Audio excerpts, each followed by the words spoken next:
Canal 2 International, votre télévision vous présente votre émission L'Arène.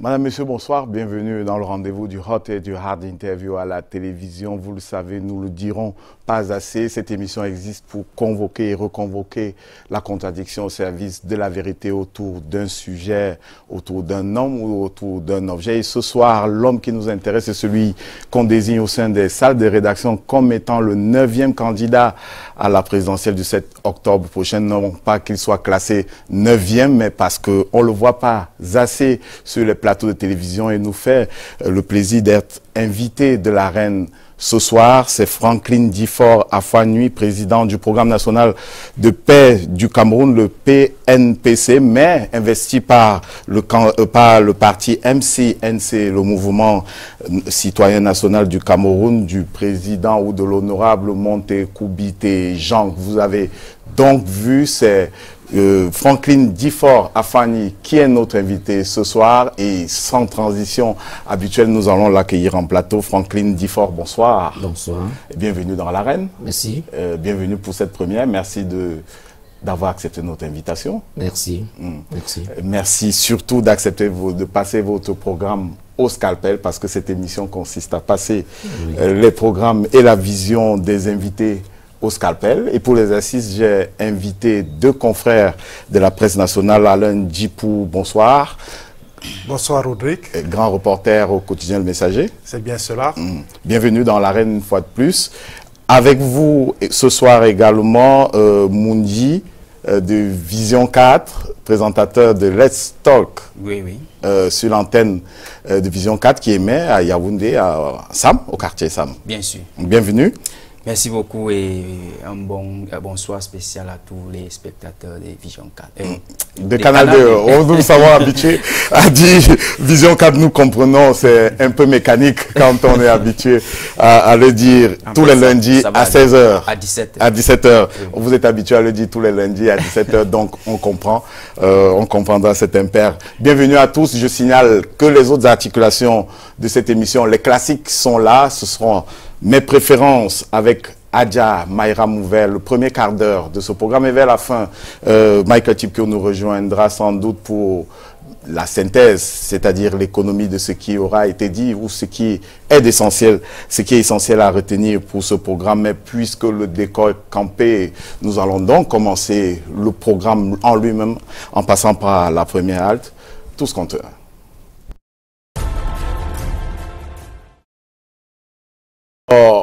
Pasteur, prophète, Franklin Diford Afouagnuy, qu'est-ce qui vous convient le mieux pour ce soir, au moment de vous interpeller, au moment de vous poser des questions? Quelle est l'appellation qui vous convient le mieux?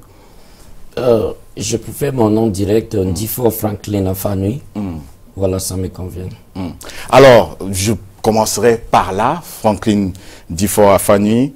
Quelle est la vision que vous avez pour le Cameroun? Quelle est l'idée qui vous a poussé à faire acte de candidature pour la présidentielle de 2018 et quelle est l'idée que vous pensez pouvoir mettre en œuvre pour changer le Cameroun comme vous l'avez dit précédemment? Oui, je suis d'abord très contente de cette opportunité que vous m'avez offerte pour ce programme La Reine. Je ne vois toujours pas ma télévision, mais je suis sur le plateau aujourd'hui. Je suis vraiment ravi. Donc, premièrement, ce n'est pas mes idées que je décidé moi-même de me postuler pour la candidature à la présidentielle de 2018. C'est Dieu qui m'a envoyé parce que j'étais là, je faisais mon boulot comme un pasteur, comme un prophète. Mais vu le fait que la nation ne marche pas, beaucoup de choses ne marchent pas. Et il y a vraiment les coups de feu déjà dans certains partis du pays. Il y a les problèmes dans certains partis du pays. Il y a les rancunes dans beaucoup de partis de ce pays. Donc, il est vraiment le moment que quelqu'un comme moi, un homme de la paix, vienne sur la scène de ces élections pour vraiment voir comment je peux apporter donc la paix dans cette nation pour qu'on ne tire pas vers ce qui attend vraiment le Cameroun si les choses ne sont pas résolues vers la paix dans ces nations. Donc, on pourrait résumer votre vision à la paix pour le Cameroun. La vision bien récente parce que ça ne fait pas longtemps que le Cameroun vit ces troubles sociaux. Il n'y a que 2 ou 3 ans dans les régions du nord-ouest ou du sud-ouest et une demi-dizaine d'années à l'extrême nord. Avant ça, le Cameroun vivait en paix.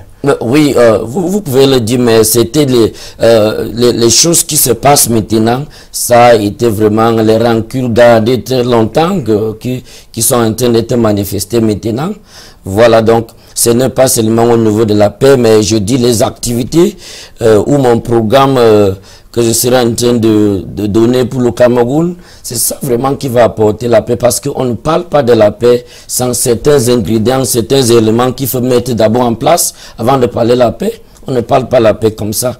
La paix, il faut constituer de certaines activités, les éléments, vous le mettez en place pour que ça puisse satisfaire certaines inquiétudes dans la nation avant de parler de la paix. Alors donc, l'idée de vous porter candidat à la présidentielle est venue simplement au moment où les troubles, les remous sociaux ont commencé au Cameroun, pas avant.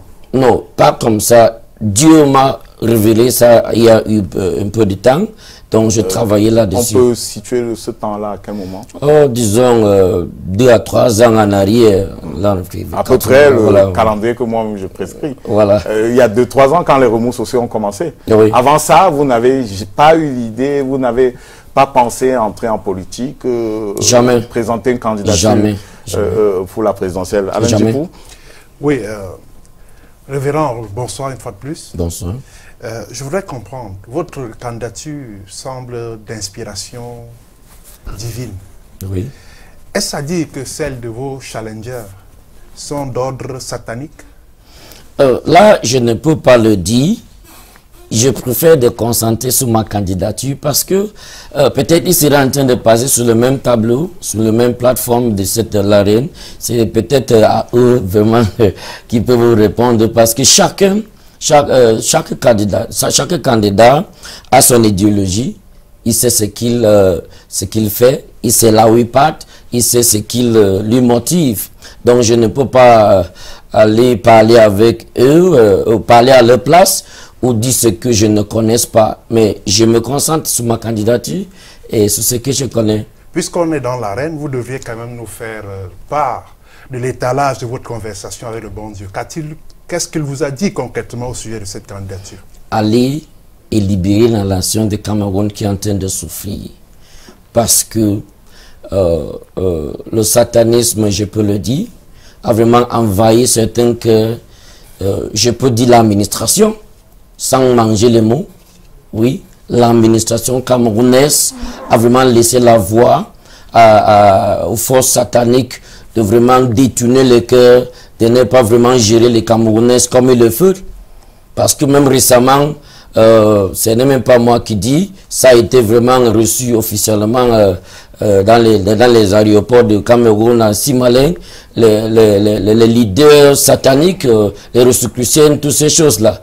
On a vu à la télévision. Mais par quel canal? Vous dites que le Seigneur vous a parlé, Dieu vous a parlé, en tout cas ça dépend des confessions religieuses. C'était par quel canal? Dans le passé, quand on lit la Bible, on a vu des gens à qui Dieu a parlé dans le sommeil. Avec Moïse, c'était sur le mont des Oliviers. Si je me trompe, les téléspectateurs vont me le rappeler. Je ne suis pas chrétien forcément. Oui. C'était pendant qu'il était debout. Vous, c'était pendant le sommeil ou pendant que vous étiez éveillé? Donc là, je préfère le garder un peu en moi parce qu'il s'agit des aspects, je ne veux pas que les gens malinterprètent certaines choses, je veux le laisser sentir à l'aise et qu'on fait un peu le débat. Alors, il vous a envoyé un texte, est-ce qu'il vous a parlé? Est-ce que c'était une voix? Est-ce que c'était un texte? Est-ce qu'il est passé par un autre messager pour vous entendre? On dit que les voix qui mènent au Seigneur sont insondables. Nous voulons un peu comprendre, ça peut aider peut-être la science, la théologie. Oui, Dieu parle à travers beaucoup de manières. Dieu peut parler à quelqu'un à travers un enfant, à travers sa voix, à travers un songe, à travers beaucoup de choses. Donc tous ces médias-là, j'ai véhiculé. Dans votre cas, c'était quoi? C'était quel moyen? Tous ces moyens-là. La voix de Dieu m'a été parvenue par plusieurs manières. Donc je viens de citer là. Vous l'avez entendu. Oh oui, très bien. Alors, je voudrais vous poser une question que les sémioticiens, tous les historiens se posent certainement, ou bien ceux qui font le cinéma, parfois qui sont obligés de mettre certaines choses en scène. Alors, est-ce que Dieu, il a une voix plutôt grave, une voix de stentor, une voix suave? Je peux vous dire, Dieu n'a jamais eu une voix grave, parce que c'est un Dieu d'amour. C'est lui qui a créé le ciel et la terre. Même vous tous qui sont là, c'est Dieu qui nous a créés tous. Avant de nous créer, il a cet amour-là. Et ce n'est que Dieu seul qui peut vraiment monter l'amour à sa population et à travers ses serviteurs. Révérend, vous avez pour ambition de mettre un terme aux souffrances des Camerounais. Oui. C'est ce que vous dites. Par quelle alchimie allez-vous procéder? Bon, je veux d'abord vous remercier pour cette question parce que ça va toucher un parti de mes projets de société. Voilà. Le projet de société qui sera présenté officiellement mardi prochain, c'est bien ça? Oui, oui. Peut-être même avant de répondre à ces questions, je voulais aussi poser une autre question pour savoir maintenant, comme il est candidat dans son église, comment vous parvenez à gérer vos fidèles qui ne sont pas dans votre parti? Peut-être vous avez les fidèles du RDPC, SDF dans votre église. Est-ce que tout le monde forcément devient militant de votre parti dans votre église? Oh oui, merci.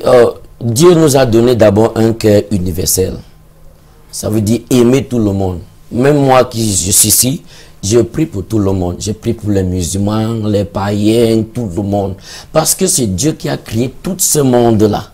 Donc, quelqu'un qui se met pour faire la disparité entre les gens, les hommes que Dieu a créés, là, ce n'est pas vraiment un serviteur de Dieu. Par exemple, au Cameroun, on a un problème. Le problème du Cameroun se base vraiment à ce niveau de plusieurs groupes ethniques, plusieurs tribus au Cameroun. Donc, la personne qui peut mieux gérer le Cameroun très bien, ce n'est que cette personne-là qui a cette cœur universel, comme celle de Dieu, qui ne va pas faire la disparité, dit bon voilà, nous sommes les Bamenda, gérons avec les Bamenda, nous sommes les Bétis, gérons avec les Bétis, nous sommes ceci, qui va prendre tous les Camerounais avec un cœur universel et dire que c'est un seul Camerounais uni et indivisible. Et si nous revenions à la question précédente, à savoir quelle est l'alchimie que vous allez mettre en place pour que les Camerounais sortent de cette souffrance? Oui, exactement. Je vais vous dire, les comportements d'un être humain viennent d'abord du cœur. Quand votre cœur est dérangé, quand vous avez les rancunes dans le cœur, vous êtes obligé de vous comporter autrement. Maintenant, la plupart des Camerounais se plaignent parce qu'ils n'ont pas les jobs. La pauvreté est partout. Vous voyez? Donc, nous sommes en train d'amener d'abord le système pour ce côté-là, parce que je veux le présenter, mon programme, le système d'industrialisation au Cameroun. Je fais beaucoup de pays, je voyageais, j'étais en Amérique, en Europe, en Afrique, pas beaucoup de pays. J'ai vu comment les pays, les gouvernements de pays travaillent jour et nuit. Et le gouvernement de Cameroun, ils sont fait face à ce problème de problème de rancune dans ces nations parce que eux, ils n'ont pas eu à travailler fort. Je veux le dire parce que ils se basent seulement sur les impôts camerounais dans le secteur privé, mais ailleurs, les gouvernements sont industrialisés qui leur donnent les fonds de fonctionnement. Dans le gouvernement, et là, les impôts là qui viennent dans le secteur privé n'a tellement rien à faire. Si je vous comprends bien, il n'y a pas de miracle à opérer. Les Camerounais doivent se mettre au travail. Mais même Dieu a dit, il va bénir le travail de ta main. Les Camerounais doivent apprendre à travailler. Et on ne travaille pas en l'air. Le gouvernement doit donner sa surface pour travailler. Il doit encourager les investisseurs d'investir.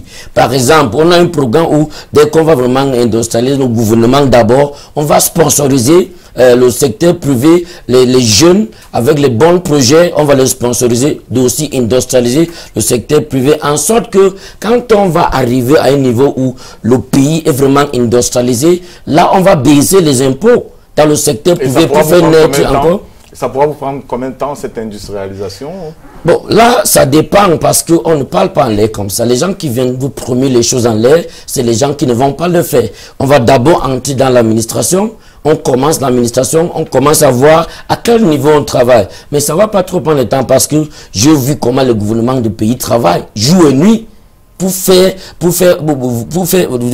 marcher vraiment l'économie de leur pays.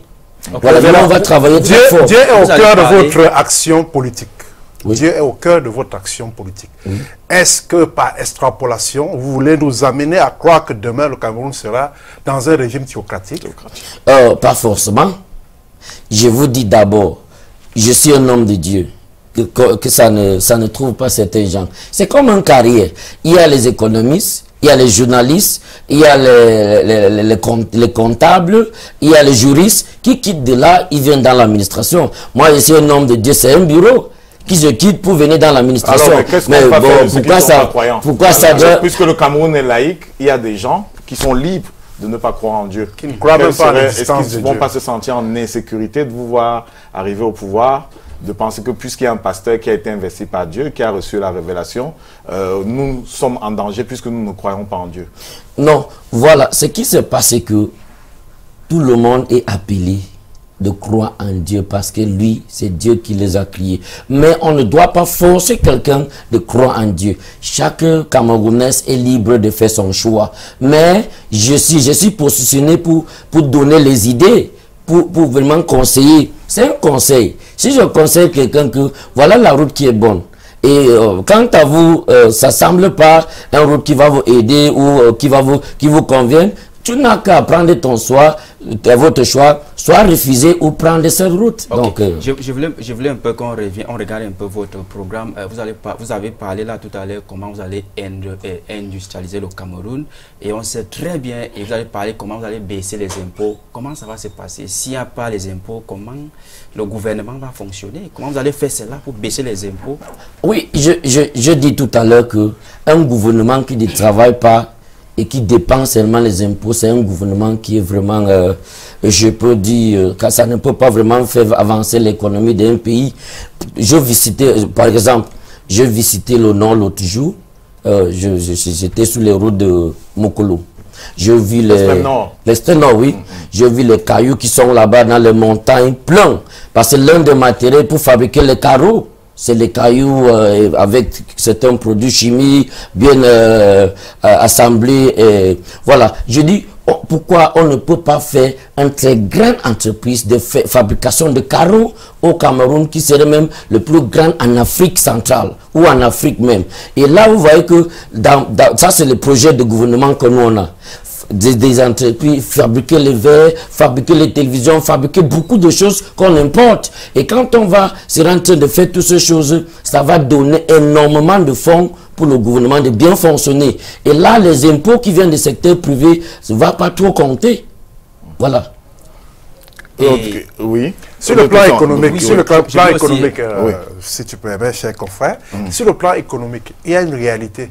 Le climat des affaires au Cameroun est pas du tout propice à un meilleur développement de la PME camerounaise. Quel est votre challenge par rapport à cet aspect du programme économique? Je viens de le dire tout à l'heure que nous, on va d'abord donner la voix à ce secteur privé du Cameroun. Qu'est-ce qui va se passer? Nous, on regarde le fait faciliter la tâche de fonctionnalité dans les entreprises. Par exemple, importation de matières premières. On va voir comment on va baisser d'abord cette voie-là d'entrée, de faire entrer la douane. On va le faciliter la tâche. Est-ce que se fait déjà avec les APE? Je ne comprends pas. Accord de partenariat économique avec l'Union européenne. Avec la chute des barrières tarifaires. Non, donc vous n'avez rien à apporter. Non, mais quand je vous dis ce qu'on va faire, c'est pour encourager donc les entreprises de bien fonctionner. Voilà l'un des aspects. Voilà, et une autre, les impôts qu'on va baisser aussi, ça va leur faire travailler, ça va leur faire fonctionner très bien. Et d'autres aspects qu'on va vraiment voir comment faciliter la tâche aux entreprises dans le secteur privé de vraiment travailler. Mais en tout temps, l'État fonctionne comment, puisque c'est les recettes fiscales et douanières qui sont le substrat, qui sont la mamelle nourricière de l'État, le fonctionnement de l'État et même de l'investissement. Les recettes budgétaires sont essentiellement fiscales et douanières. Mais dès le début de ma gouvernance, on ne va pas annuler les impôts totalement au BIC. On doit d'abord travailler pour un bout de temps, voir comment aménager beaucoup de choses, voir comment mettre les choses à un niveau équilibré bien, avant de commencer à parler de baisser les impôts. C'est ce que je viens de dire ici. Mais je vous ai suivi, j'ai lu quelque part dans votre site web, vous avez dit que peut-être vous allez ramener le mandat peut-être à 5 ans, renouvelable une fois. Et vous allez prendre combien de temps pour faire toutes ces choses-là? Si vous allez prendre encore de temps pour étudier avant d'implémenter? Non. C'est très clair. Parce que quand quelque chose dure trop, ça embête. Il y a les gens qui sont à côté. Par exemple, quand un gouvernance qui dure trop, ça devient un gouvernement où ça énerve presque tout le monde. Parce que quoi? Quand vous regardez, vous allez voir qu'il y a les gens qui ont encore cette mémoire fraîche là, qui te voyaient comment tu faisais ta gouvernance. Et ils ont les nouvelles idées, ils voient vos erreurs. C'est eux qui peuvent venir maintenant en aide, qui peuvent venir comme une nouvelle gouvernance pour corriger ces erreurs-là. Par exemple, quand vous regardez, quand vous faites un mandat, autour de 2 mandats, ça finit là. Vous laissez la place donc à quelqu'un d'autre. Ça entre vraiment dans l'encadrement d'une bonne démocratie. But are you sure you will take just those few, maybe the 2 mandates, to be able to solve the entire problems of Cameroon? Exactly, because we are putting in place a very rapid system which is going to remedy the situation, because we've been studying the government for a very long time. As I've told you people, I've been traveling a lot, and God has taught me a lot of things about economic management. That is why God was taking me around, because when you look at it deeply, you see that Cameroon has not actually, the Cameroon government has not dwelled, too much on the economy aspect of the nation. And when you look at it, that is where they have been joking so much. The Cameroon government has been joking so much, and we find ourselves into the gutter. A lot of debts because, okay, look for example, in the time of Ahidjo, Ahidjo had a lot of companies, state-owned institutions that were giving, that were giving a lot of fundings to the government. But in this time, all of them were sold out. Voilà, parce que c'est un gouvernement qui n'ont pas cherché à travailler. Plutôt les entreprises que Ahidjo avait fait ont été déjà vendues tous. Si je commence à analyser certaines... je ne veux pas vraiment donner les détails ici parce que ils sont là. Bon, je vais vous dire, si je commence à analyser un peu ici, ce qui prennent ces entreprises-là qu'on a vendues pour sortir hors de ce pays-ci, chaque mois, vous allez voir que si cet argent-là a entré dans les coffres de gouvernement, vous allez voir que ce gouvernement-ci ne veut pas trop manquer.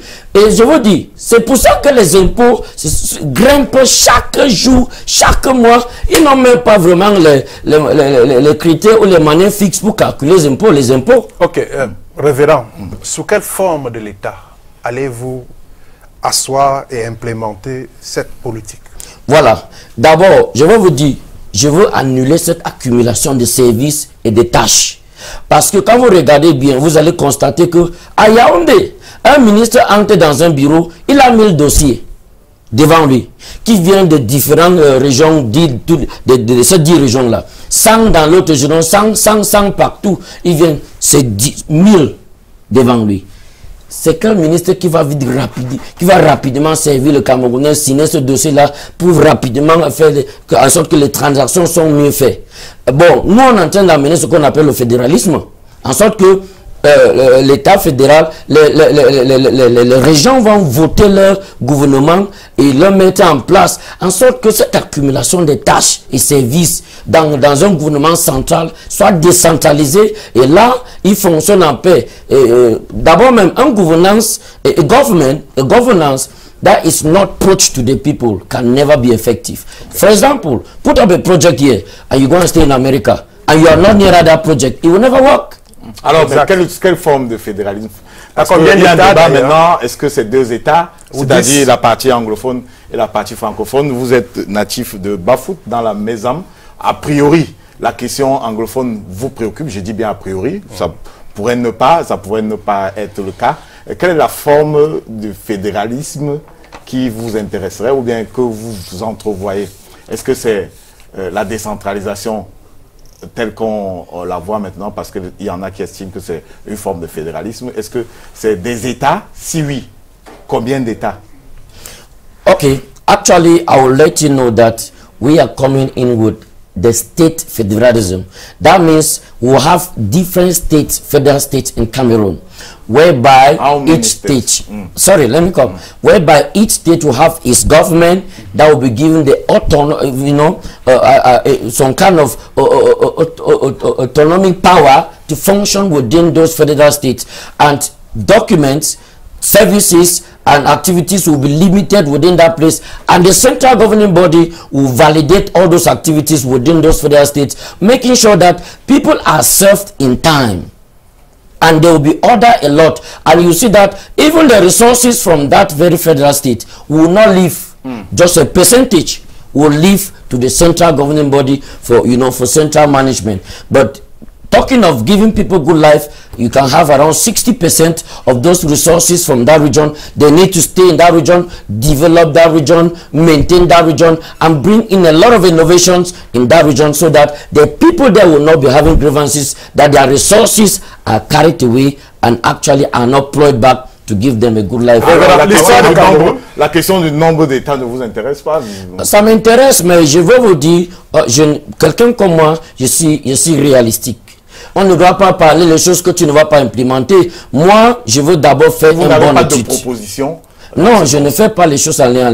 Nous sommes les hommes de la vérité et je dis ce que je veux faire. Bon, vous savez, je ne suis pas un politicien. Je viens avec la réalité.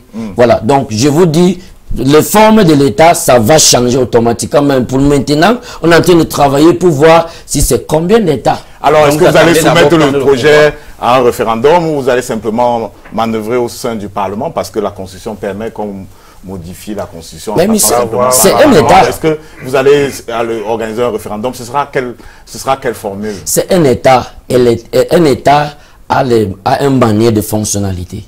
Vous voyez? Donc, on va s'asseoir, soit au Parlement, soit où on va s'asseoir pour voir quelle forme, combien d'États fédéraux qu'il faut mettre au Cameroun. Révérend. Une question dans la suite de celle-là, oui. Oui, je veux aussi ramener cette question, parce que quand on parle de forme de l'État, on parle de centralisation qui se passe au Cameroun actuellement, mais le régime actuel parle de décentralisation. Mais comment quelle est la différence selon vous? Non, la décentralisation, moi, je ne veux pas parler là-dessus. Pourquoi? Parce que c'est quelque chose qui a été dit depuis, mais ça n'a jamais été appliqué.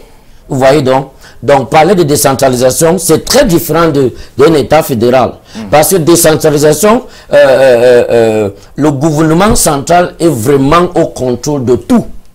Mais quand on parle de fédération, c'est quand un État fédéral serait donné ce pouvoir autonome de vraiment fonctionner comme peut-être un sous-gouvernement même. Mais dans la décentralisation, les collectivités locales sont autonomes. Bon, dans le cadre de la loi de 2004. On a entendu ça, bon, mais je veux parler dans la loi de 2004. Révérend, l'histoire du Cameroun nous enseigne qu'à un moment donné, on a expérimenté le fédéralisme dans ce pays. À un moment donné, pour des raisons que j'ignore, on a tourné la page, on est allé vers la centralisation. Aujourd'hui, vous, comme d'autres candidats à la présidentielle, vous utilisez le fédéralisme comme un fétichisme. Mais comment ça? Parce que en fait, ça devient comme votre leitmotiv, ça devient comme un créneau qui... une manière dans laquelle vous mettez tout et rien finalement. Non, les gens qui fonctionnent comme ça là, je ne sais pas. Mais nous, on est en train de vous dire ce qui est réel. Regardez dans ce monde-ci, tout pays qui fonctionne à feu et que nos jeunes s'y quittent pour aller là-bas, c'est un pays qui fonctionne avec ce système de fédéralisme-là. C'est ça que je dis qu'on va implémenter dans ce pays. Regardez partout dans le monde. L'Amérique, le Nigeria ici à côté, même à l'Allemagne, beaucoup de pays européens, ils fonctionnent dans ce système-là. Parce que quand vous divisez les fonctions, vous divisez tout un pays et vous leur donnez cet État fédéral-là, ils sont concentrés dans leur État, ils fonctionnent dans ces limites-là, ils seraient effectifs. Priorité au développement local. Bon, oui, voilà. Priorité au développement local, ça se résume peut-être parfois par la décentralisation. Nous allons marquer une petite pause. Nous reviendrons à votre programme dans un instant, dans 5 minutes précisément. Le temps de prendre Adja Mayramou qui est en plateau, qui nous a rejoint en plateau pour revisiter ou pour visiter votre vie côté jardin. C'est le moment des préférences. Canal 2. Canal 2. Bonsoir. Bonsoir. Et bienvenue. Bon retour dans l'arène. Merci. Et alors, vous avez le candidat Franklin Difford pour 5 minutes pour les préférences. Bonsoir, Franklin Difford. Bonsoir, bonsoir madame. Que vous avez choisi durant cette émission. Oui. Alors, durant quelques minutes, nous allons parcourir quelques-unes de vos préférences. Je suppose que vous en avez beaucoup. Oui. Très bien. On vous voit dans une forme physique exceptionnelle. Permettez-moi de vous dire que vous êtes très beau. Merci, merci madame. C'est quoi votre secret? La prière, l'alimentation ou alors le sport? Et presque tout cela. Voilà, parce que quand tu es bien nourri un peu, quand tu as la paix dans le cœur, quand vous êtes en paix, vous n'avez pas peur que demain on va te donner un coup de feu là dehors parce que vous avez escroqué quelqu'un, vous avez tiqué quelqu'un, vous êtes en paix et cette paix-là, c'est ça qui me donne cette forme-là et avec la main de Dieu, ça se passe. Il se dit des pasteurs que vous aimez le luxe, le bling-bling, c'est aussi vérifiable dans votre cas? S'habiller et se présenter un peu propre, je crois que c'est le devoir de tout chacun. Même lui, tout ce beau garçon-là, vous ne le voyez pas aussi? Alors, il se dit également que les bonnes postures sociétales, le luxe qui accompagne votre quotidien se paye souvent à la sueur et à la souffrance de vos fidèles. Qu'est-ce que vous dites de cela? Non, pas forcément. Bon, quelqu'un qui fait un bon travail, il a toujours les rémunérations qui viennent de très bonnes sources. Par exemple, je m'assois souvent, quelqu'un que j'ai prié pour lui, il part en Europe. Oh, voilà l'homme de Dieu là qui avait prié pour moi. J'ai eu cette paix ici, je suis contente. Qu'est-ce que je peux faire pour lui? Madame, vous pouvez faire les recherches. Moi, je ne suis pas ce genre des hommes de Dieu qui escroquent les gens, qui fait tout cela. Bon, il va acheter les vestes, il va acheter ceci, il va venir m'offrir. Là, je suis ravi là-dessus. Franklin Difford Afang, oui, n'est pas candidat à une élection présidentielle qui veut, surtout une élection d'une caution de 30 millions de francs CFA. Alors, d'où vous viennent tous ces moyens? Je suis aimé par la population. Les gens autour de moi ont vu cette potentialité là dans moi et ils ont accepté que vraiment c'est le moment que ce pays-ci doit avoir un changement. Ils ont donc œuvré pour me sponsoriser, pour donner cet argent. Donc vous êtes sponsorisé par vos fidèles, c'est bien ça? Oui. Ça c'est mon encadrement.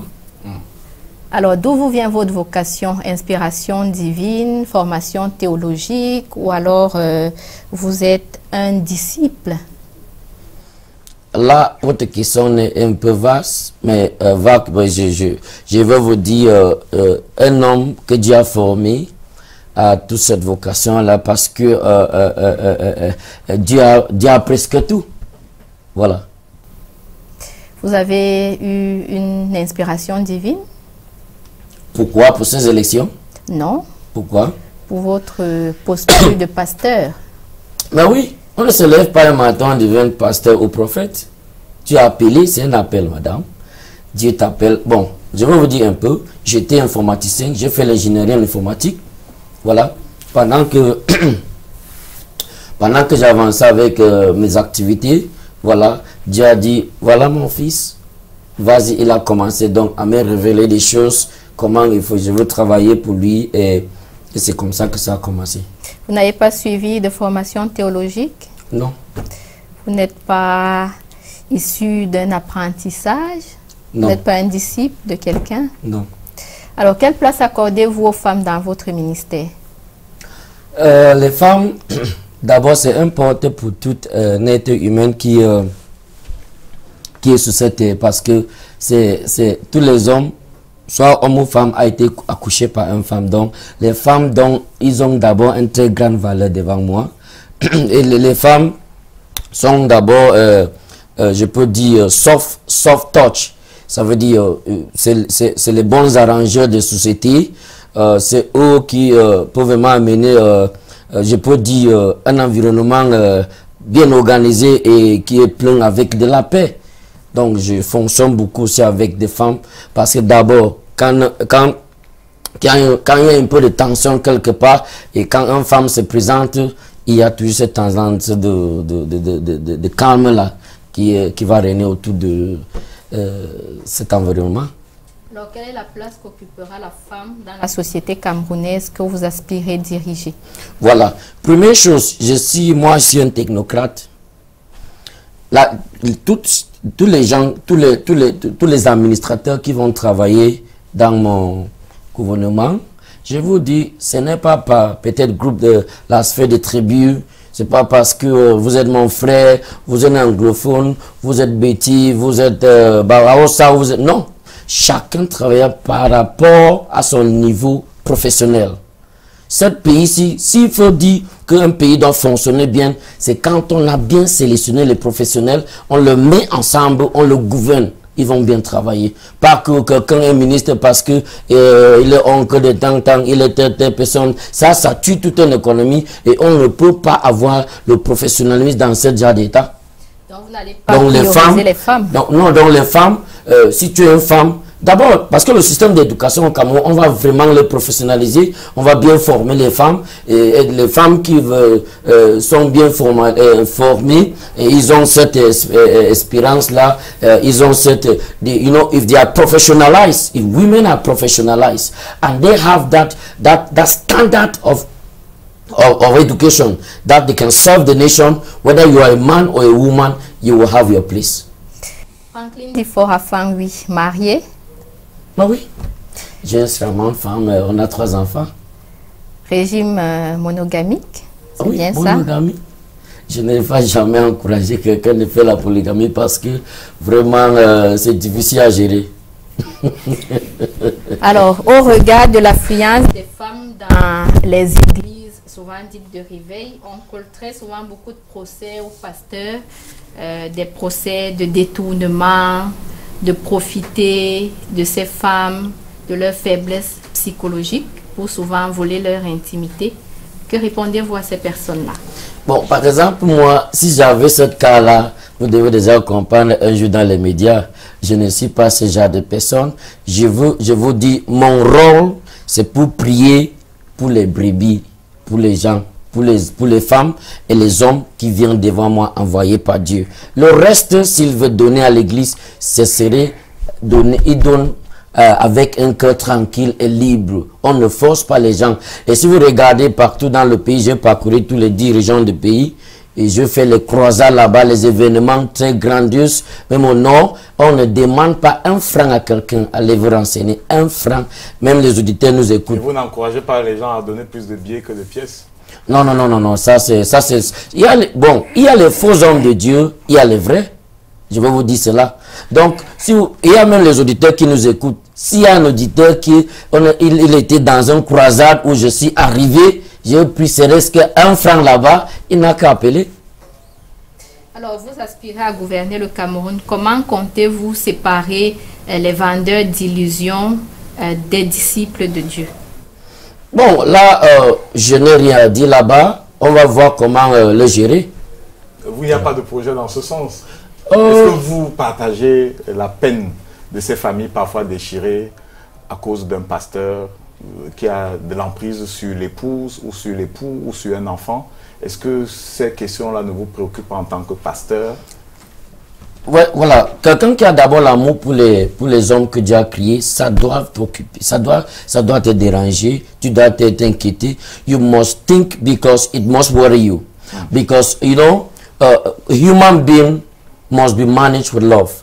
When you have people that are not functioning according to what they have, they call themselves, if you're a pastor and you go around bringing disorder in homes, and separating people's families, it's not what God has said. Parce que Dieu est un Dieu d'unité, pas un Dieu de séparation. Then how will you manage the proliferation of churches all over the country? Exactly. So if there are clean churches and there are wrong ones, so with time we will see how we can manage all those, because there are Muslims, there are different kind of people. So we are coming to govern Cameroon. We are not coming with religiosity all over the whole nation.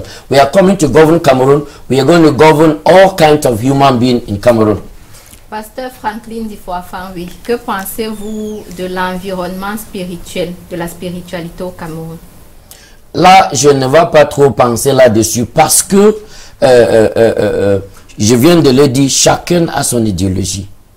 Bon, il y a les gens qui croient que peut-être boire trop spirituellement, il est ok. Allez lui dire de ne pas boire, donc c'est tout un problème. Vous comprenez? Il croit en ça. Donc, mais je suis placé pour lui conseiller que ce qu'il fait là n'est pas bon. Donc, un conseil, c'est à prendre ou à laisser. Bon, au Cameroun, on voit déjà qu'il y a cet environnement un peu satanique. Je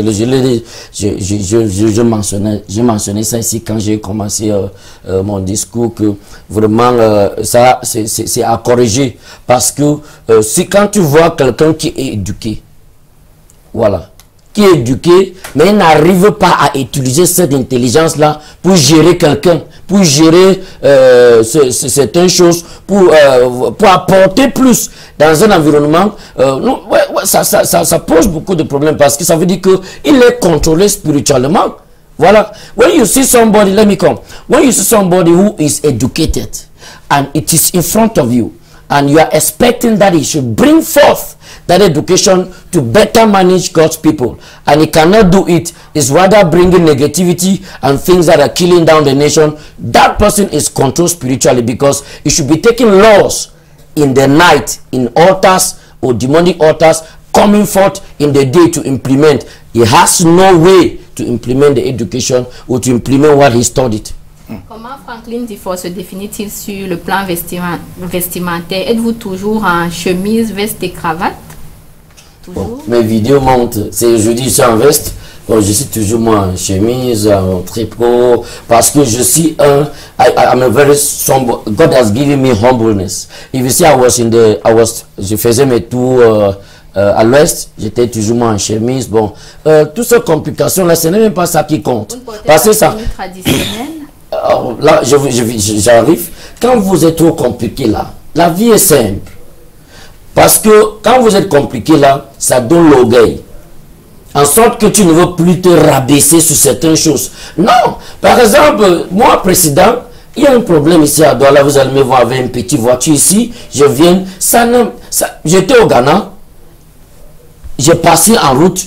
Je vis, voilà le président à côté de la route. Il était en train de venir pour une cérémonie. J'ai vu quelques policiers là en route. Vous voyez? Mais chez nous ici là, quand le président, je veux le dire, c'est la vérité. On vit cela. Il y a personne pour... J'ai toujours cette notion-là que peut-être il y a personne pour conseiller le président actuel.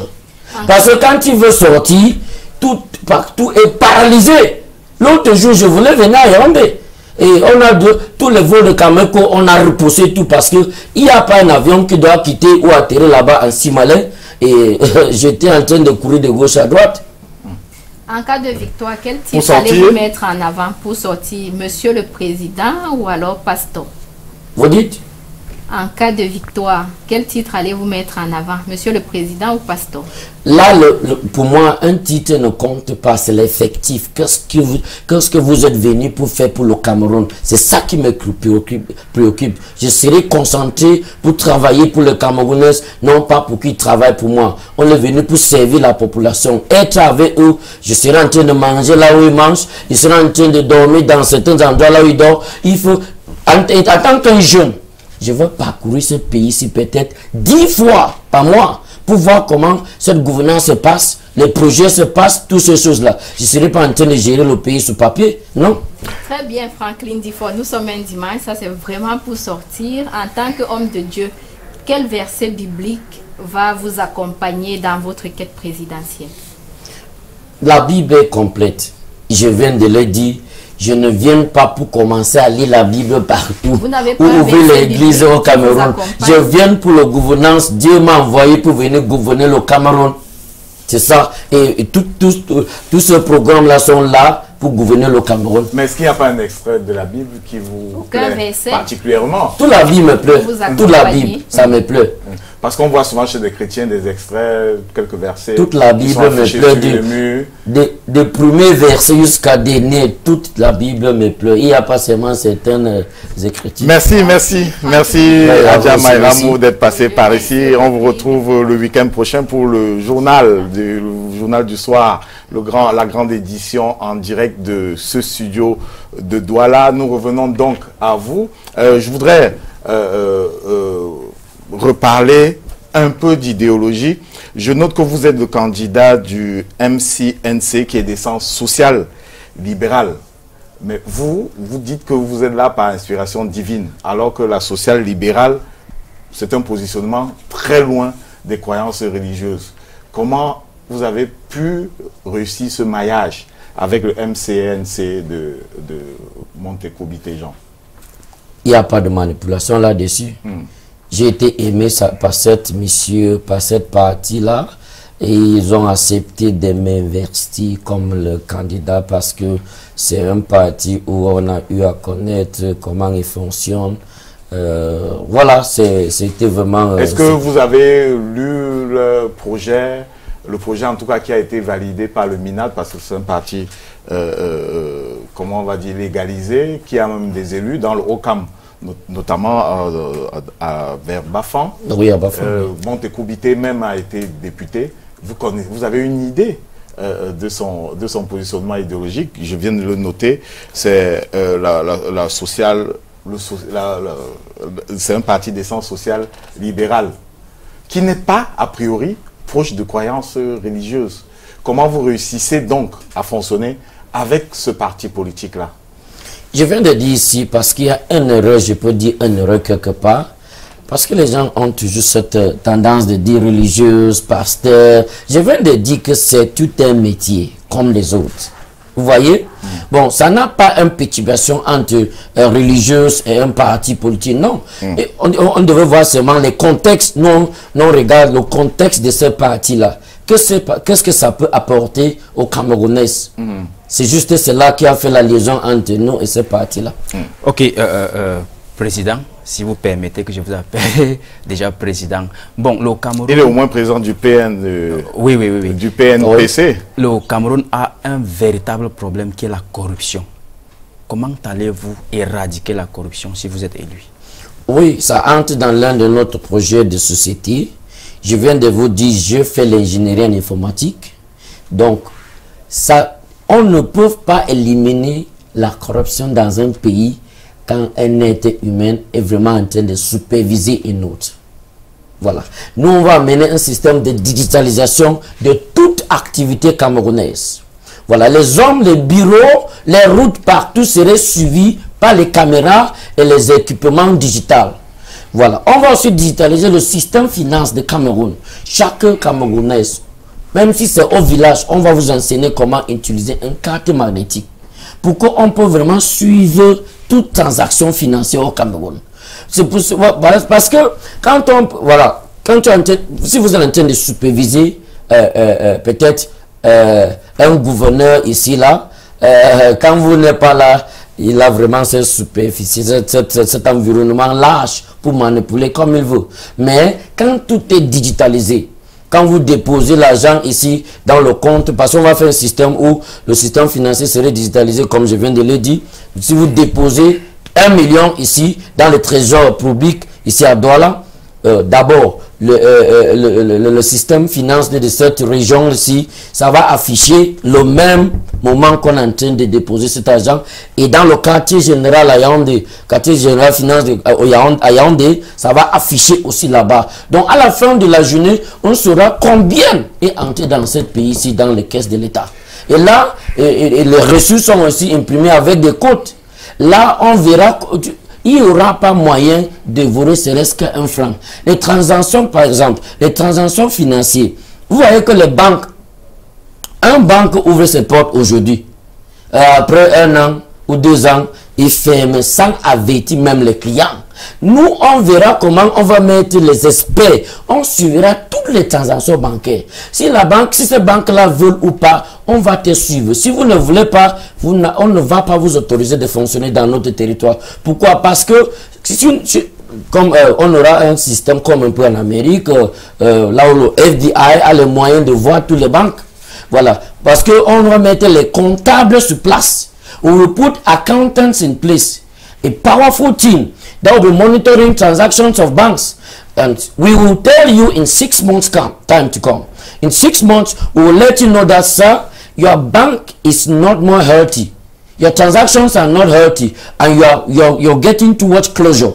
And by so doing, if you don't adjust, we will close your bank for you, call the clients, and they will come, we'll give them their money. It will solve a lot of problems because the whole nation, banks open today, they close tomorrow. Nobody's following anything. Today, let me come. A minister, I don't call people's name, but a minister will steal state money and then go under a businessman and deposit the money there, and the man will be functioning like it is his money. No!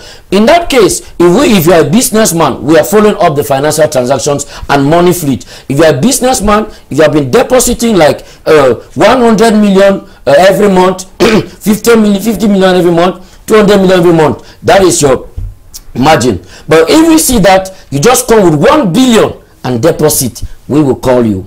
Because we are going to put up a team that's called an IT team, which will follow up all administration.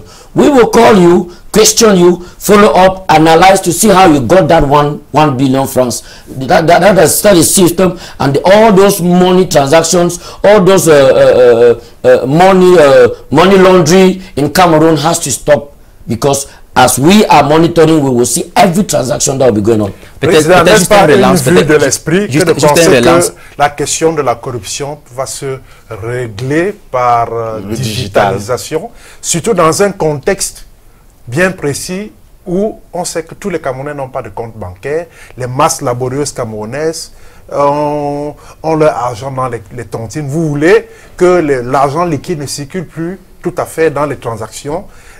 N'est-ce pas une vue de l'esprit? Non, non, non. C'est tout un affaire, c'est fiable et c'est faisable. Je viens de vous dire, j'ai marché, j'ai fait beaucoup de pays du monde ici, que vous voyez. Je fais l'Amérique, je fais beaucoup de pays en Europe. Ça fonctionne comme ça. Et pourquoi nos frères quittent ici pour aller là-bas? Parce que ce système-là est bon. Et ça éclaire l'environnement, ça donne l'égalité, les gens fonctionnent nettement. Donc, mais avant le tour digital, il y a des préalables. C'est-à-dire que l'énergie, tout le temps et à plein temps, comment on va faire du plein digital sans avoir d'électricité tout le temps, sans avoir entre aussi dans l'autre. Voilà. Mais cela a un coût. On finance comment? Ça entre d'abord dans l'Internet. Comment du jour au lendemain on va se retrouver avec la 4G sur tout le territoire national? Comment du jour au lendemain on va avoir de l'électricité à plein temps sur l'ensemble du territoire national? Comment vous financez cela? Même à l'heure actuelle, je t'ai dit que je fais l'ingénierie en informatique. Even actually now, these companies that are managing internet, they can still give us 4G all over the national territory. It's just because nobody is following these companies. They operate the way they want. They have enormous finances. If you know how much these companies are making per day and per month in Cameroon, if somebody was intérêt, ces entreprises mettraient en place la 4G, offrirait la 4G à tous les consommateurs pour leurs propres intérêts. On ne peut pas imaginer que elles ont besoin de la 4G. Je voulais arriver là où vous avez posé leurs entreprises et qu'il n'y ait pas de volonté politique à côté. Je voulais arriver là à votre question parce que vous regardez comme c'est impossible. Non, c'est très possible et ça ne coûte rien parce qu'au Cameroun, on a les ressources. Il faut seulement que le gouvernement a cet amour de servir la nation. Ils vont le faire. Et voilà, les coûts, comme vous dites, l'énergie, tout ça là, c'est dans notre projet. Qu'est-ce qui coûte au gouvernement de faire beaucoup de sources d'énergie? What is difficult for the government to bring in a lot of sources of energy? For example, we are functioning under hydro. We will bring in wind farms. We will bring in solar panels, which will supply energy all over, and it will sustain also the hydro. There's Menchum 4. There are many places that we can generate electricity for Cameroon. Why should we do that? Because it's going to boost the industrialization system in Cameroon. Many companies, giant industries, I'm telling you, they cannot come here because they come and rate the energy level in Cameroon. It frightens them. They cannot bring their machines here that cannot turn. Mais je vous prends un exemple. Pour mettre en place un dispositif pour le produit de l'énergie photovoltaïque, vous avez cité cet exemple, il faut environ 600 000 francs pour à peu près 2 ou 3 foyers. S'il faut multiplier ça à l'échelle des 360... C'est pas dans ce sens-là que je veux que ça se passe. On trouve l'argent où? Parce qu'il faut au moins des centrales. Si vous nous rejetez l'idée de faire de petits postes au niveau des quartiers, ça veut dire que vous planchez pour les centrales. Mais on trouve l'argent où? Est-ce que vous avez un plan pour l'énergie? Est-ce que vous me permettez de les répondre? Oui. Voilà, j'arrive. Ce qui s'est passé, que ce n'est pas dans ce sens-là, vous laissez à cet individu-là d'acheter à 600 000 comme vous voulez. Non, on va faire toute une station d'énergie. We'll make an energy source station, which we will get giant thousands and thousands kilowatts that will now supply to people's homes in that locality. Because there are areas where this hydro doesn't get there.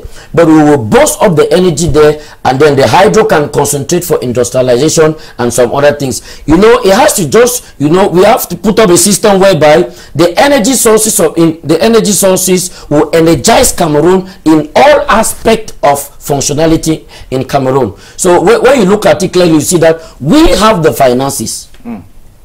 Quelqu'un qui porte 5 milliards, il peut mettre dans un banque en Suisse. Si je te dis ce que le Cameroun peut profiter de ces 100 milliards. Nous n'avons pas la preuve de ce que quelqu'un a porté 100 milliards. Ce n'est pas de ma bouche que vous faut comprendre. Ce n'est pas de ma bouche. Et en plus, je n'ai pas appelé le nom de quelqu'un. Oui, mais voilà. Nous n'avons pas encore entendu parler de cette forme d'escroquerie au niveau de l'État. Oui, cette question aussi. La jeunesse camerounaise, vous avez parlé que vous avez un projet là pour la jeunesse camerounaise. You talk about a project for the youth. I want us to tell us, what do you have as employment project for youth in Cameroon? Exactly. We know that the rate at which unemployment in Cameroon is too high and equally underemployment. Exactly as I mentioned here, we will not go around, we will not go to any other, you know, platform than talking of industrialization. When a nation is well industrialized, there will be a lot of job opportunities. Then secondly, we are going to be sponsoring more than 100 of youths.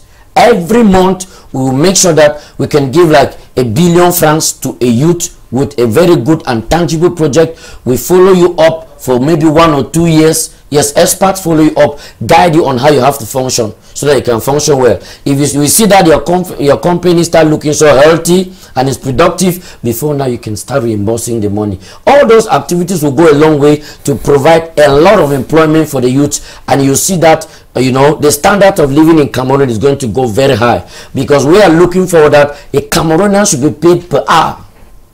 We pay.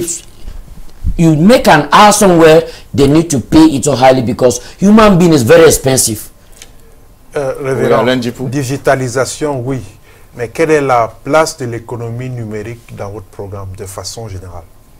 Oui, je viens de le dire ici parce que, you know, the numeric aspect of Cameroon is one of the integral part of our digitalization.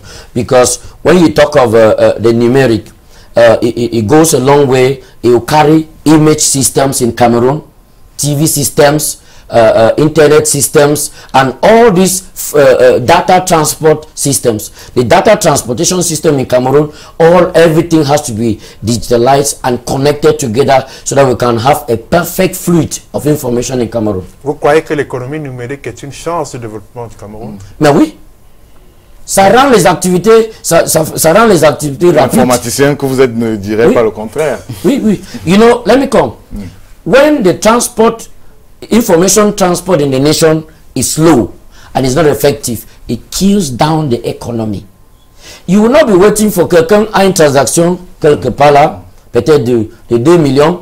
Il faut que quelqu'un porte l'argent à Yaoundé physiquement, il vient donner. Non, mais avec un bon système de digitalisation, ça se passe sur l'ordinateur rapidement et les transactions sont passées. Il semble que de ce point de vue, votre église n'est pas un modèle dans la digitalisation.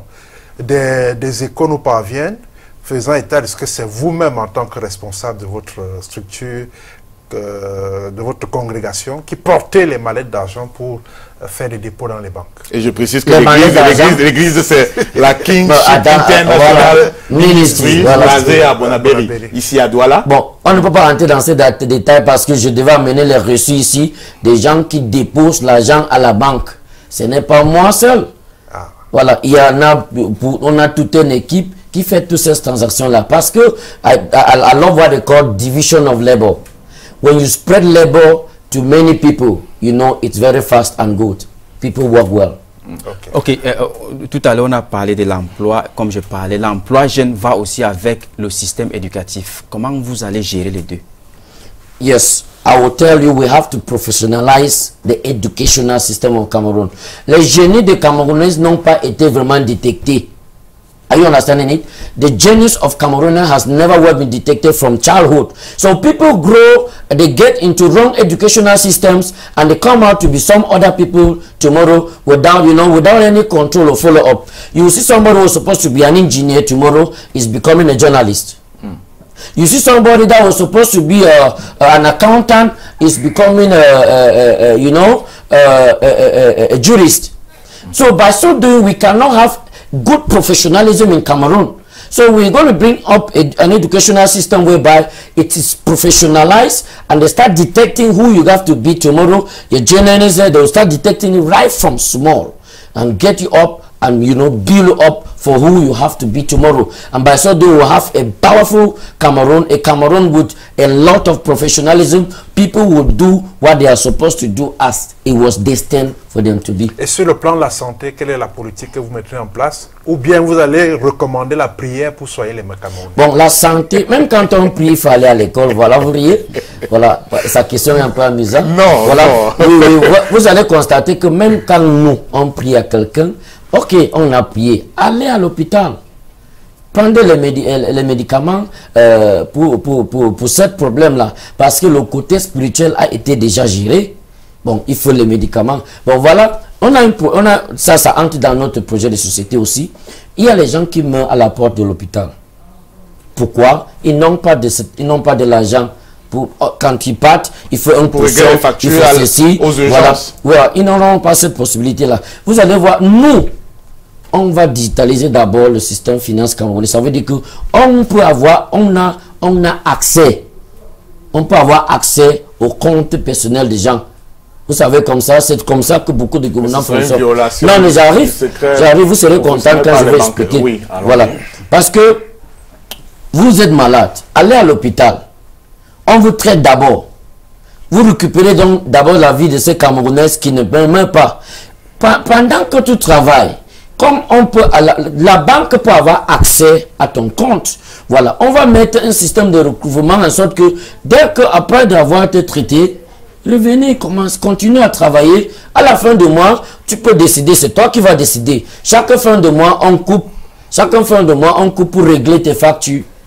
Voilà, c'est comme ça. Vous allez prélever à la source. Vous n'allez pas créer une caisse de sécurité sociale comme le RDPC propose. Enfin, le non, ça c'est on l'avait annoncé en 2011. On attend toujours. Je parle de l'effectif. Oui, vous suggérez de soigner les gens et puis les suivre au niveau bancaire. Mais le niveau de bancarisation au Cameroun n'est pas poussé. Je ne sais pas. Mais je ne suis pas sûr que ça atteigne les 30%. Comment faire des Camerounais qui n'ont pas de compte bancaire? Les Camerounais qui n'ont pas de compte bancaire n'auront pas droit à la santé, donc à cette assurance maladie-là. Je viens de vous dire que quand on va digitaliser le système finance camerounais, chaque Camerounais aura une carte maladie. Ça veut dire que vous êtes obligé d'avoir un compte bancaire. Voilà. Et pourquoi on fait tout cela? Pour gérer tout ce problème-ci. Parce qu'on va arriver à un niveau au Cameroun où tu n'as pas besoin de même avoir tout l'argent avant d'acheter une maison, acheter une voiture. On va faire ce qu'on appelle le mortgaging. You have a mortgage system in Cameroon whereby as you are working, we know your accountability system, we know how your account has to operate, we know everything. It's going to be honesty. We will do it honestly. If you, like for example, I was in Germany, I was driving through with somebody and the camera picked him, paf! He cried that he has lost money. On amène ta facture, on te donne. Si tu ne veux pas payer, on prend dans ton compte. Mais il faut avoir un compte bancaire. Mais oui, c'est ce que je dis. Donc, chaque Camerounais est obligé d'avoir un compte bancaire. Juste pour si on regarde cela, chaque Camerounais a un compte bancaire. Avec le SMIC qu'on a, 36 000, tu as un compte bancaire, tu vas faire quoi avec? Non, les choses vont s'améliorer dans notre tout. Non, mais on ne place pas la charrue avant le bœuf. Vous allez créer le compte bancaire pour des gens qui gagnent 36 000 francs, qui sont parfois des femmes de ménage, qui sont... Ou bien vous allez... Non, les salaires... C'est peut-être de très petites entreprises qui ne règlent pas les factures ou bien qui ne payent pas les salaires par des virements bancaires. Même si les gens ont des comptes bancaires, ce n'est pas sûr que ce ne soit pas seulement des comptes d'épargne. Est-ce que c'est toujours des comptes business? Je viens de vous dire ici, c'est le gouvernement actuel qui a placé les gens à ce niveau de SMIC. Nous, on est en train d'amener... On amène un système où le standard de vie camerounais serait élevé. Bon, parce que le standard, oui, avant de créer les comptes bancaires pour tout le monde. Mais on ne se lève pas pour faire... Donc, ça veut dire que la solution pour la santé va attendre. Non, c'est pas ce que je viens de vous dire. Je dis, on commencera avec cela tout doucement. Voilà. Et puis, on va... C'est un idéal que vous poursuivez. Oui. Alors, nous allons marquer une petite pause pour prendre le duel. J'ai signalé d'entrée de jeu que ce ne sera pas un duel idéologique, mais un duel technique. Nous allons écouter Franklin Difford qui nous a dit qu'il avait une vision messianique, une vision qui a trait à Dieu pour la présidentielle de cette année. Nous avons donc convié sur le plateau Bouba Baohaou pour critiquer cette vision messianique. C'est la substance ou bien c'est le fil rouge du duel de ce soir. L'arène. Baohaoua Bouba, bonsoir. Excusez-moi, mais c'est un nom peu commun. Il me faut un peu de temps pour m'en accoutumer. Bahawa Bouba. Merci. Et pardonnez-moi cet impair. Merci et bienvenue dans l'arène. Merci. Alors, vous avez pour un quart d'heure, vous allez mener cette discussion avec le candidat Franklin Difford à Faoui. Vous avez la parole. Oui. Bonsoir, révérend Franklin. Bonsoir, monsieur Bouba. Heureux d'être avec vous ce soir. J'ai suivi avec beaucoup de pertinence vos propos. Vous êtes un envoyé de Dieu. Un constat se dégage tout de même sur le plan économique, sur le plan du développement de notre continent. Le continent africain est à la traîne. Est-ce à dire qu'il n'y a pas un Dieu pour les Africains? Dieu est un Dieu universel pour tout continent.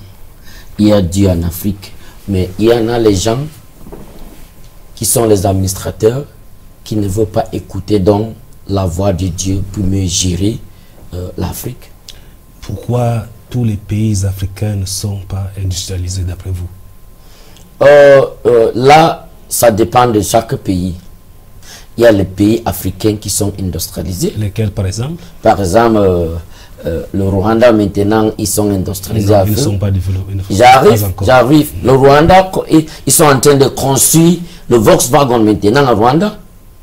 Donc, le pays le pays de Paul Kagame. Pour vous, c'est J'ai les preuves. Pour vous, c'est un exemple? Mais oui, l'Afrique du Sud est industrialisée. Et même le Nigeria, ici à côté, est industrialisé. Oui. Pour ne que c'était un peu, même ici là au Ghana, je fais tout ce pays là, ici au Ghana, j'étais à Accra, on fabrique les frigos à Accra, on fabrique les voitures ici au Ghana, on fabrique beaucoup de choses made in Ghana.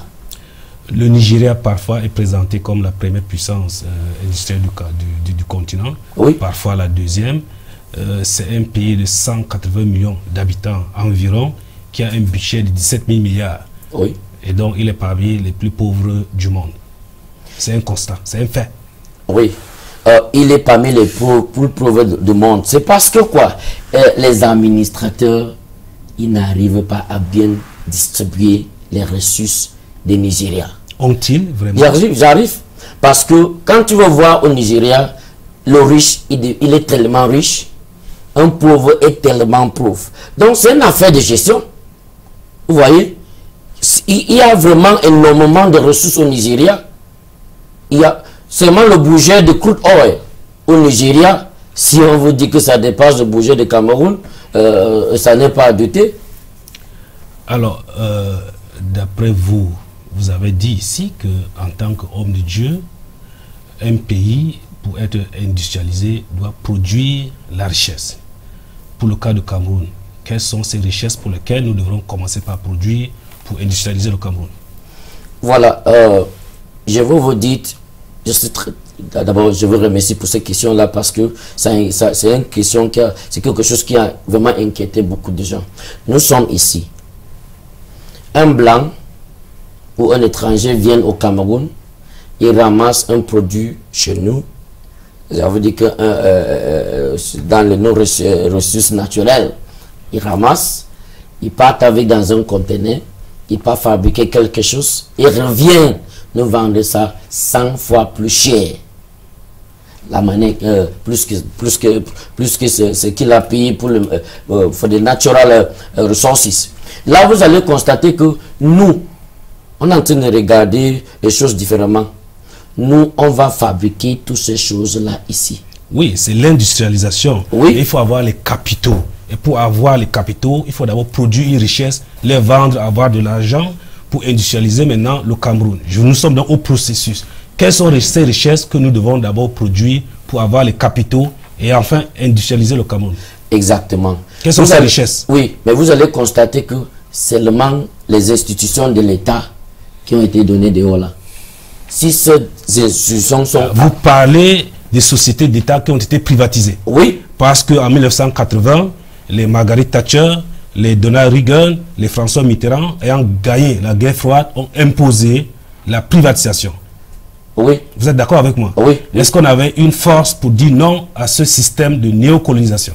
Là, je ne connais pas les négociations qui ont été mises en place. Mais c'est un fait. Mais moi, mon idéologie est différente. Est-ce qu'on avait les moyens, peut-être Dieu, appeler Dieu au secours, est-ce qu'on avait un moyen de dire non à ce système de privatisation qui nous a été imposé? Vous savez que l'action de quelqu'un qui a vraiment d'abord une conscience qui n'est pas claire, vraiment, ça ne peut pas t'aboutir à un résultat bon. Si moi, d'abord, si je ne suis pas d'abord corrompu, et il y a certains gens qui viennent autour de moi pour m'imposer certaines choses qui ne sont pas claires, là, je ne peux pas accepter. C'est par les voies des armes. Nous avons vu 27 chefs d'État tués en Afrique. Des millions de leurs compatriotes ont été assassinés parce qu'ils ont tenté de dire non. C'est les forces d'armes. Pouvons donc compter sur Dieu pour résister? D'abord, je dis toujours, ça dépend de les négociations. Et quand tu acceptes certaines conditions, certains agréments avec quelqu'un, sachez que vous allez les exécuter. Voilà. Mais avant d'accepter, il faut réfléchir d'abord. Parce que la plupart ont été négociés sous voie intérêt personnel. Ils ne regardaient pas qu'est-ce qui va arriver à un État. Revenons maintenant à la production de la richesse. Admettons que nous voulons produire, par exemple, de la banane. Il nous faut les capitaux d'investissement. C'est-à-dire qu'il faut que les banques centrales prêtent de l'argent, n'est-ce pas, soit à des collectivités ou soit à des individus pour produire de la richesse et rembourser. Comment allez-vous faire pour financer la production de richesse?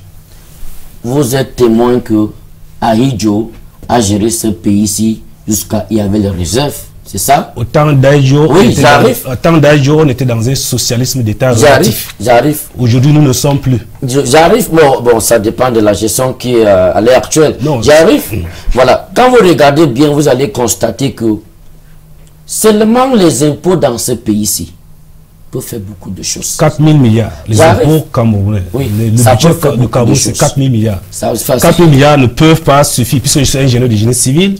Si vous me remettez 4 000 milliards, tout l'argent du Cameroun, je ne pourrais pas bitumer toutes les routes de l'Adamawa. Parce que les routes de l'Adamawa, nous avons 6200 km de route. Seuls 700 km de route seulement sont bitumés. 5500 ne sont pas bitumés. Étant donné que 1 km de route, pour le réaliser, c'est 1 milliard, il nous faut 5500 milliards. Alors que le budget du Cameroun, c'est 4 000 milliards, ça ne pourra pas bitumer les routes de l'Adamawa. Si je vous remets la question, un budget ce n'est pas un budget par an. C'est un budget par an, non? Bien sûr. Voilà. Est-ce qu'on se lève dans une année pour construire un pays, monsieur? Non. Voilà. Donc, qu'est-ce qui se passe? Il faut programmer. Un État doit fonctionner. A state must function with a lot of budgetary.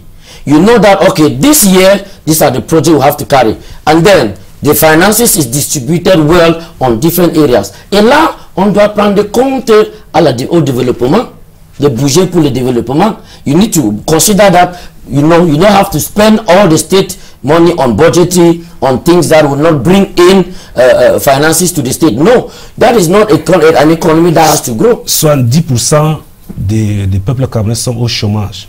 La création d'emplois. Sans une banque centrale, comment un pays peut-il produire des emplois, créer des emplois sans une banque centrale d'investissement? Notre banque centrale se trouve à Charles-Malière, à Paris.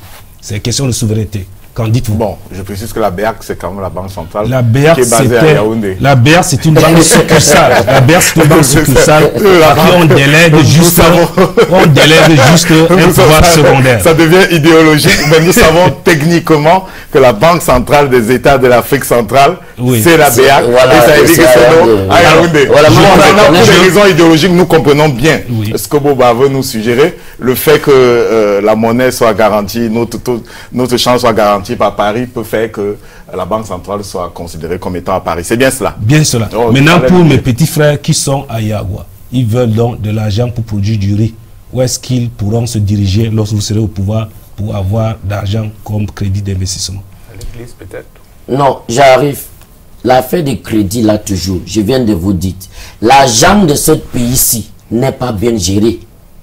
Si on gère les ressources d'abord, le peu qu'on a dans ce pays-ci, sans gaspillage, sans vol, on aura vraiment suffisamment de l'argent pour faire certaines choses et même investir aussi dans les projets de développement. Un homme qui a 10 enfants à Douala n'a que 30 000 francs de salaire. Peut-il bien gérer? Non, mais là, ça dépend it depends on the policies. C'est le cas du Cameroun. It depends on the company policies. 4 000 milliards pour 24 millions d'habitants, c'est comme 30 000 pour 10 personnes à Douala. J'arrive. It depends on the policies. Company policies that government has put in place. In my governance, I will not accept somebody to be earning 30,000 a month. It will not work. There's no love. Why some people are having 10 millions per month? J'arrive. C'est des oui, j'arrive. Je suis un candidat présidentiel, donc vous me laissez parler, voilà au moins. On vous écoute. Voilà. Donc, je vais vous dire, bon de carburant d'un ministre, c'est combien? Hein? Le salaire d'un ministre, c'est combien? Vous comprenez? J'arrive. Et toutes ces choses-là. Il y a certains cadres où, c'est comme la vie les appartient. Mais alors, les bas peuples sont en train de souffrir. Donc, nous, on va égaliser tout, en sorte que, et avec les développements qu'on a sur place, tout le monde va vivre bien au Cameroun. Il faut d'abord cet amour-là de faire vivre tous les Camerounais d'abord. Vous allez voir qu'il y a une entreprise, ça produit bien au Cameroun. Ça a des milliards. Mais il n'y a personne pour le frapper, cette police-là, de bien payer les Camerounais. Il n'y a personne. Pendant qu'il fonctionne, peut-être les partis, je ne veux pas entrer dans les profs. Ils partent quelque part, ils donnent peut-être quelque chose à un administrateur. Pardon, voilà mon entreprise. Je ne veux pas qu'on me dérange. J'arrive. Bon, je veux fonctionner bien. Voilà. Chaque mois, vous avez peut-être 100 millions. Laissez-moi fonctionner. Est-ce que cet administrateur-là qui devait vraiment assurer qu'on paye bien les Camerounais va aller pour parler encore? S'il parle, l'entreprise là, son 100 millions chaque mois, ça ne va plus venir. Donc, en sorte que nous, avec la transparence là, que nous on est en train d'amener, on n'a pas besoin de 100 millions. On a besoin de paiement chaque mois de nos Camerounais très bien. Soit cette entreprise là se ferme ou ils payent bien nos Camerounais. Parce que on sera en train de voir comment ils fonctionnent. Ils ne peuvent pas voler dans notre état parce que quand on va digitaliser ce système finance, on saura comment il fonctionne. Il n'y a pas moyen pour... Le niveau de salaire est fixé par le niveau de la production de la richesse. Lorsque vous ne produisez pas de la richesse, le salaire est très bas. Le mal des Camerounais aujourd'hui, c'est que nous sommes dans le chômage. Comment pouvez-vous donc créer de l'emploi dès que vous accédez au pouvoir? Je viens de le dire ici. Ça dépend de la gestion et de l'amour pour servir un pays, pour rendre les Camerounais heureux. C'est le secteur privé qui est en panne. Aujourd'hui, vous savez que même en Europe, en France, l'État emploie que 8% de sa population, c'est-à-dire le gouvernement. Aux États-Unis, le gouvernement emploie autour de 9% de la population. C'est dire que 90% des hommes dans un pays sont utilisés par le secteur privé. Pour que le secteur privé se développe, il faut qu'il ait accès au crédit d'investissement. Or, nous sommes dans une néocolonie. Dans une néocolonie de mémoire d'homme, il n'y aura jamais de crédit d'investissement. C'est un problème de souveraineté. Si vous me permettez, parce que vous me donnez un peu de temps, je vais les répondre. Oui. Si vous me permettez, vous connaissez Eneo?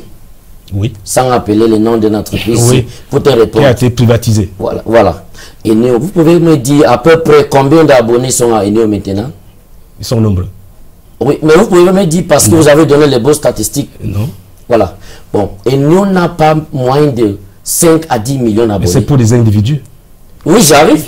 Bon, vous allez constater que le plus bas facture d'électricité au Cameroun, ça peut être peut-être à 1000 francs ou 2000. Mais il y en a qui paient les millions. Donc, quand vous essayez de les mettre ensemble, le plus bas peut devenir peut-être à 10 000 ou à 20 000. Je vais vous dire ça. Et quand tu multiplies ça fois 10 millions d'abonnés, c'est des centaines de milliards par mois. Ce genre d'entreprise, ça ne devait pas être privatisé. Donc, si on ensemble toutes ces choses-là, toutes ces entreprises-là, et cet argent-là revient dans les caisses de l'État, je vous dis d'abord, l'économie va commencer à marcher un peu, et puis qu'on va mettre un très fort système de recherche et de créativité. Nos ingénieurs qui sont là, on va le faire entrer, le système de créativité, on le met au travail, créez-nous ça, parce qu'on va faire une zone franche au Cameroun. Mais pour cela, toutes nos choses qu'on crée, on va les mettre là-bas pour vendre. They call it free trade zone in Cameroon. We have to do that one, which many countries in Cameroon, in Africa, they will come to buy in our free trade zone, and our economy will be booming because there are countries that just have like agriculture and 2 mines in their country. But Cameroon is very rich. We have hundreds and hundreds of natural resources in Cameroon, but we are not able to give life that the Cameroonians have to live. Dernière question. Oui. Vous le savez bien, ce que nous avons dit ici impose d'abord la souveraineté. Aujourd'hui, nous sommes à la recherche de cette souveraineté, d'où la présence, n'est-ce pas, des armes à nos frontières. Boko Haram, Seleka, Antibalaka, Ambazoni. C'est parce que nous voulons avoir la souveraineté. Allez-vous apporter votre soutien, pour le moment, un soutien total à votre armée et au pouvoir en place pour lutter contre ces rebelles-là? Oui, d'abord, je vais vous dire clairement, même si vous apportez un soutien aux armées pour lutter contre ces gens qui sont en train de se gréver là, ça ne va pas donner. Il faut d'abord résoudre le problème des militaires que je ne vais pas citer ici. Même les militaires ne sont pas contents de tout. Il faut d'abord la souveraineté pour produire la richesse. Et j'arrive, il faut d'abord résoudre le problème salarié d'abord non, il faut d'abord de l'argent. Mais vous me coupez, voilà. Il faut d'abord résoudre le problème salarié d'abord des militaires. Les conditions de travail. Non, j'arrive, voilà. Le problème. On a toujours estimé que le régime de Yaoundé entretient bien les militaires. Non, par contre, il y a les militaires qui ne sont pas contentes. Parce que il y a les primes militaires que jusqu'au jour d'aujourd'hui, on n'a pas encore payé.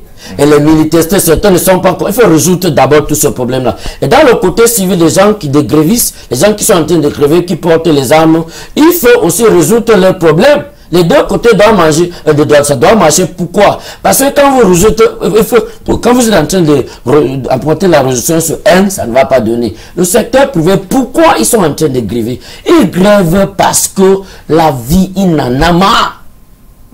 Ils ne veulent, ça ne donne pas le niveau de vie qu'ils attendaient. Parce qu'ils ne travaillent pas. Parce qu'ils ne travaillent pas. Voilà. Merci, merci. C'est parce qu'il y a la distance, je devais te saluer. Merci d'être passé par ici, mais je voudrais signaler que le Cameroun est bien souverain, on s'entend dessus. Le Cameroun est libre, indépendant depuis le 1er janvier 1960 est souverain, est membre des Nations Unies comme un État souverain. Peut-être vous parlez de souveraineté au point de vue philosophique et économique. Et puisque Bouba parle de souveraineté au point de vue économique. Il y a une question qui revient et qu'on pose toujours aux candidats. Oui. Le débat a été relancé avec la sortie du président équato-guinéen, en tout cas tel que les journaux le présentent. Est-ce que vous êtes pour la sortie du franc CFA? Voilà, si la population se plaint d'abord des problèmes de franc CFA, voilà, ça veut dire qu'il y a vraiment un problème quelque part. Donc, avec notre gouvernance, tout doucement, on verra comment affranchir cela. Est-ce que, idéologiquement, vous êtes pour ou contre? Je reformule. Les candidats sont appelés parfois à se prononcer sur certaines questions qui reviennent. Nous avons posé la question sur la crise anglophone. Vous êtes pour un État fédéral, vous l'avez dit. Mais il y a la question de la sortie ou non de la zone CFA. Je repose la question parce que je n'ai pas... Enfin, de mon point de vue, je n'ai pas entendu de réponse. Oui, je vais vous dire, je viens de vous dire tout à l'heure quand je commençais ici, que les gens qui viennent vous dire, prononcer les choses en l'air là, c'est des gens qui ne peuvent pas vraiment sauver le Cameroun dans l'heure actuelle, au niveau de là où le niveau au Cameroun se trouve. Parce que c'est les mêmes promesses là, c'est les mêmes paroles en l'air là qui ont gâté le Cameroun. Je veux vous dire, il faut d'abord étudier et voir si ce franc CFA là a des problèmes ou pas avant de tirer la conclusion. Vous n'avez pas encore fait cette étude? On fait, mais on tire déjà avec la conclusion. Quand ça va finir, je vais vous dire. Alors, nous allons parler du scrutin lui-même. Nous allons consacrer cette dernière partie, chers confrères, au scrutin lui-même, le 7 octobre prochain. Arrêtons-nous d'abord sur vos adversaires. Vous avez lu là, certainement la liste des 9. Oui. Là, je disais en entame de l'émission que les rédactions vous présentent comme étant le 9e candidat parce qu'on ne vous avait pas vu à la télévision, même si vous étiez très actif ailleurs. Que pensez-vous globalement des candidats? Nous avons lu dans le Messager, vous avez garanti au président Biya en fonction. Au cas où vous êtes élu, vous lui avez garanti une retraite paisible, sans embêtement. Est-ce que vous le redites ce soir? Même quand j'étais à l'Ouest, je dis directement à M. Paul Biya, au président Paul Biya, parce qu'il est encore président. Voilà. Moi, nous les hommes de Dieu, on doit respecter les gens. Voilà. Lui, il est encore président et je lui dis direct. Peut-être il n'y a personne pour lui conseiller. La seule personne qui va venir remplacer le président Paul Biya sans lui tuer, sans l'embêter, sans déranger ou détruire sa famille ou détruire les gens autour de lui, ce n'est qu'un homme de miséricorde. Ce n'est qu'un homme de Dieu. Parce que avec nous, tuer, et même insulter les gens, même avoir la haine contre quelqu'un, nous on ne fait pas. Ce n'est pas dans notre, parce que c'est un parti intégral de nous. On est là, on est obligé pour aimer chaque un être humain que Dieu a mis devant nous. Donc qu'est-ce que je veux dire? Parce que c'est aussi quelque chose qui est vraiment autour de cet administrateur là. La plupart, il dit bon, mes ennemis sont pleins. Quand je veux quitter là, qu'est-ce qui va arriver? Bon, bête, on meurt là-dessus. Mais j'arrive. Je leur passe le message. Ils sont clairs. C'est clair dans la mémoire de cet administrateur-là que leur temps est périmé. Il faut qu'il obéisse. Donc, c'est après la gouvernance. Il demande quelle est ma vie après cette gouvernance-là. Mais je veux dire, on va prendre soin d'eux. On va nettoyer beaucoup. Ceux qui sont encore un peu plus jeunes, on va les utiliser dans notre gouvernance. On ne va rien leur faire. Alors, il y a d'autres candidats. Vous êtes né en 80, comme Serge Espoir Matomba. Vous êtes vous êtes né en 80 comme Cabral Libye. Serge Espoir Matomba, lui, il est né en 79. Vous êtes donc, disons, des congénères. Que pensez-vous de ces jeunes candidats? Oui. Est-ce que vous comprenez ceux qui estiment qu'ils n'ont pas d'expérience comme vous? Est-ce que vous comprenez ceux qui estiment que leur fulgurance peut venir de ce que, justement, ils soient jeunes? Quelle est votre position par rapport à cela? Là, je ne peux pas vraiment dire parce que moi, j'étais un gestionnaire d'abord de milliers et des milliers de Camerounais et les étrangers. Voilà. Bon. Réussir donc à d'abord gérer cette population-là, ce n'est pas un pays qui va me dépasser. Pour les autres, je ne sais pas ce qu'ils ont d'abord, ce qu'ils font les activités d'abord, non, je ne connais pas. Vous ne connaissez pas vos adversaires, vous connaissez peut-être... Je le connais, mais pas en détail. Peut-être Akere Mouna qui vient de la société civile comme vous, qui n'était pas en politique avant cette présidentielle, qui vient du Nord-Ouest comme vous également. Vous le connaissez peut-être mieux? Je n'ai jamais causé face à face avec Akere. Peut-être je l'ai voir sur les documents ou à la télévision quelque part, donc c'est tout. Voilà, on n'a pas eu à échanger. Alors, s'il y avait une élection à 2 tours, nous n'y sommes pas encore. S'il y avait une élection à 2 tours et que vous n'étiez pas élu au premier tour et qu'il fallait soutenir un candidat au deuxième tour, quel est parmi les 8 adversaires, les 8 d'en face, celui qui vous séduit le mieux, celui dont le projet ou le programme ou la personnalité vous séduit le mieux? Là, je n'ai rien absolument à dire là. Parce que je m'accroche toujours sur l'idéologie. Est-ce que certains candidats même qui sont au niveau de l'opposition vont vraiment battre le gouvernement en place? C'est la question à poser. Est-ce qu'ils sont là pour gagner? Est-ce qu'ils sont là pour maintenir leur position comme première position parti d'opposition? Voilà, parti d'opposition, ou ils sont là vraiment pour apporter un changement? Là, il faut d'abord regarder tout cet ensemble de choses-là avant de parler de soutenir quelqu'un. Et vous? Vous êtes parti pour gagner? Est-ce que vous aussi, non, on vient pour gagner. Vous n'essayez pas d'exister? Non, on vient Elie disent que, ou bien Jean de Dieu Momo, vous n'essayez pas de parader sur les plateaux de télévision simplement? Parce qu'on peut vous retourner la question. Non, oui, mais je veux vous dire, la seule différence avec moi est que je suis un homme de vérité. Et je n'ai jamais aimé pour faire la politique. Et je ne suis pas un politique, je viens avec le leadership pour changer ce qui est là en place et faire vivre les Camerounais à un niveau très élevé, le niveau de standard pour vraiment le faire vivre bien. Mais je vais vous dire quelque chose. Il y a quelque chose que je vais mentionner ici, qui concerne les hôpitaux. Il y a d'abord, on va arranger d'abord les hôpitaux qui sont là, qui sont pas bien équipés. On va les équiper, nettoyer. Et pour les premières phases de gouvernance, on va d'abord voir comment les médecins peuvent bien traiter les Camerounais avant de passer au niveau où on a vraiment le système de compte bancaire là où ça va passer très rapidement là. Question en rapport à l'élection, au scrutin?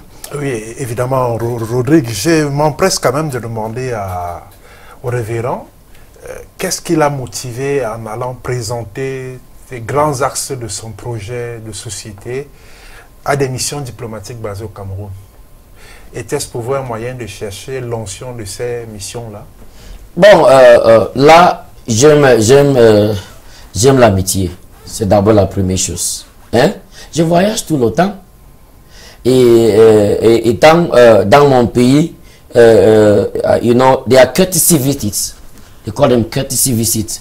I pay courtesy visits to visit them and also see how they are feeling in Cameroon and upcoming elections, how are they feeling and how are they feeling in my state, because I already see a president. I need to greet my people and talk to them, people that are living in the land. Si vous êtes élu au soir du 7 octobre, quelle est la première mesure que vous allez prendre dans la pacification de la région du Nord-Ouest et de la région du Sud-Ouest? Oui, mais au Nord-Ouest et au Sud-Ouest, ils n'ont pas commencé avec l'idée de sécession. Ils ont commencé avec l'idée de suggérer ou soulever certains problèmes qui sont faits face à leur niveau de vie. Qu'il faut que le gouvernement vienne en aide.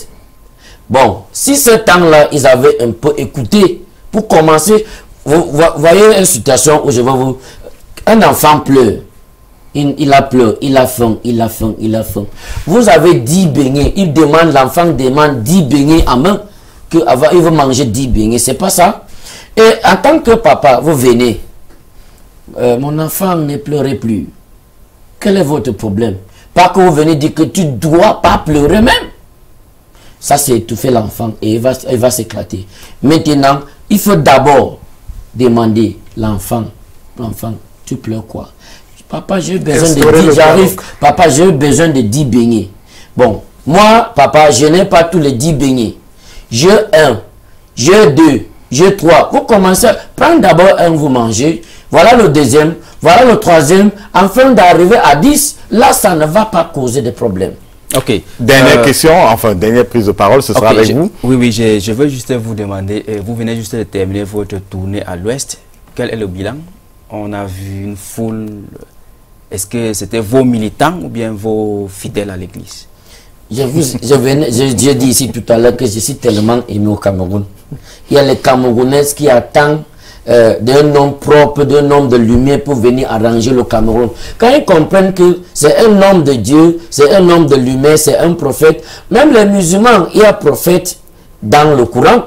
Mais est-ce que vous avez fait la différence? Donc, il sait qu'un prophète ou un homme de Dieu, ce n'est que lui seul qui va venir gérer le Cameroun sans voler les Camerounais. Est-ce que vous avez distingué, ça c'est la question de mon confrère, est-ce que vous avez distingué parmi la foule qui était présente à vos meetings, bien sûr, parfois les fidèles des militants de votre parti, ou bien du MCNC, parce que c'est deux partis qui vous soutiennent? Bien sûr.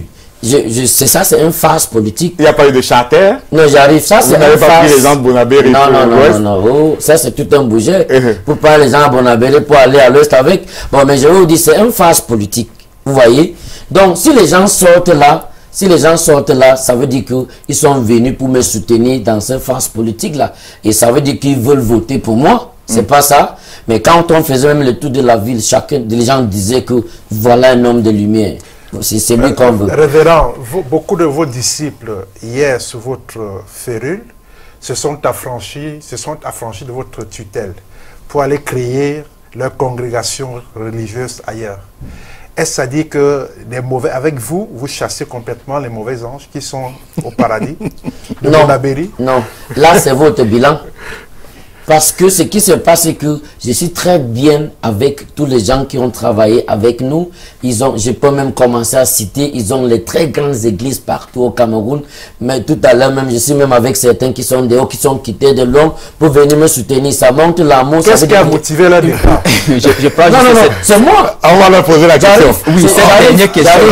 C'est moi-même qui le dit, ton temps est arrivé. Vas-y, je loue une maison pour toi. J'ai créé un endroit pour toi, commencer l'église là-bas. Ça, c'est monté de la... Ça n'a jamais été des questions financières. Hein? Ça n'a jamais été des questions financières. Si tu aimes quelqu'un et tu as bien formé quelqu'un, vous devez le faire fonctionner. Et c'est comme ça qu'il faut monter l'amour et faire avancer quelqu'un d'autre. Parce que quand tu aimes quelqu'un, tu dois aimer son avancement. Ok, cette dernière question, prophète, vous avez parlé aussi des questions de gouvernement au Cameroun. Vous allez réduire le gouvernement. Est-ce que cela doit être votre première action dès que vous prenez le pouvoir après? Actually, there must be a cabinet cut down. All those et nous allons sortir par là. Oui. Nous allons sortir par là, président. Oui. All those lump sum of ministers, 60-something to 70-something in Cameroon, they are there accumulated on a very latest surface area of functionality. We are going to cut it down. And when it's crowded like that, there's no effectiveness. People begin to create tasks where they are not tasks because they only want to see being functioning. No, we will cut them down and bring them. We are looking forward to, we are still looking forward to digest, looking at the surface area of our activities in Cameroon and how governance has to take place. So very soon we'll have to get a number on the ground and people will know it. Merci Président, merci d'être descendu dans l'arène. Vous voyez, vous en êtes ressorti vivant. Voilà, si vous venez, si vous sortez vivant, ça veut dire que Dieu est avec vous. Ah non, on sort toujours vivant de cette arène-ci. Cette arène à Canal 2 International, en fait, ce n'est qu'un jeu. Le jeu de nos questions. Nous sommes peut-être parfois irrévérencieux ou impertinents, mais c'est ça, c'est la vocation du journalisme, c'est une interview, c'est un jeu agonal. Il faut la mort symbolique de vous ou de nous, mais ça reste symbolique. Et aujourd'hui, vous êtes ressorti vivant de cette arène. Merci de vous être prêté donc à notre jeu, le jeu de nos questions. Pour cette émission, nous prenons rendez-vous avec vous sur Canal 2, puisque la période électorale ne fait presque que commencer. On vous conviera bientôt sur d'autres plateaux spéciaux aménagés pour les besoins de la cause. Merci, chers confrères, d'avoir porté votre expertise à Canal 2 International pour cette émission. On vous conviera certainement pour ces occasions-là. Les grandes échéances, nous l'avons dit, c'est le 7 septembre prochain. Et Canal 2 aménagé toute une galerie d'émissions, aménager des espaces pour parler des élections. Nous avons Face aux électeurs. On imagine que vous reviendrez pour parler aux associations, de nombreuses associations qui seront conviées pour poser des questions aux candidats. Nous avons Ce qu'il faut décrypter, c'est QFD. Nous avons Corps électoral qu'anime Jean-Pierre Essonneau et d'autres programmes sur Canal 2 International. Vous aurez pu suivre cette émission en direct sur notre site web, mais si vous l'avez manqué, vous pouvez la suivre en replay sur notre chaîne YouTube, la chaîne YouTube de Canal 2 International. Retrouvons-nous la semaine prochaine pour une autre édition de l'Arène avec un autre candidat ou un sujet proche des questions électorales. Et ce sera toujours le Hot et le Hard Interview à la télévision. Bonsoir. Merci. L'Arène.